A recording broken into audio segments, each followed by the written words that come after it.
നമസ്കാരം മക്കളെ, നമുക്ക് പഠിക്കാം. കഴിഞ്ഞ ക്ലാസ്സിൽ പഠിച്ച ഊ എന്ന സ്വരാക്ഷരം വരുന്ന വാക്കുകളാണ് എഴുതാനും വായിക്കാനും പഠിക്കുന്നത്. ആദ്യത്തെ വാക്ക് ഊരാം. ഊ എന്നെഴുതി രാ എഴുതി ആ എന്ന ചിഹ്നവും പൂജ്യവും. ഊരാം. അടുത്തത് ഊത്താം. അടുത്തത് ഊത്തി. താ എഴുതി ഈയുടെ ചിഹ്നം. ഊത്തി. അടുത്തത് ഊരി. ഊരി. രാ എഴുതി ഈയുടെ ചിഹ്നം. അടുത്ത വാക്ക് ഊരണം.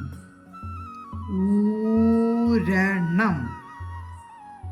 അടുത്ത വാക്ക് ഊത്തണം. ഊത്തണം.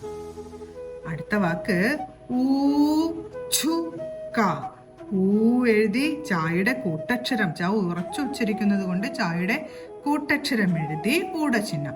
ഊച്ചുക. ഊച്ചുക. അടുത്തത് ഊടുവഴി. ഊടുവഴി. അടുത്ത വാക്ക് ഊഴി.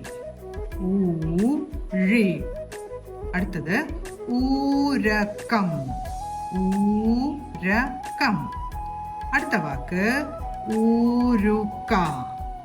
ഊരുക. അടുത്ത വാക്ക് ഊറുക. ഊറുക. ഇത്രയും വാക്കുകള് ഓരോന്നും ഒരു 10 പ്രാവശ്യമെങ്കിലും എഴുതി പഠിക്കാൻ ശ്രമിക്കണം. അടുത്ത വീഡിയോയിൽ കാണാം. നമസ്കാരം.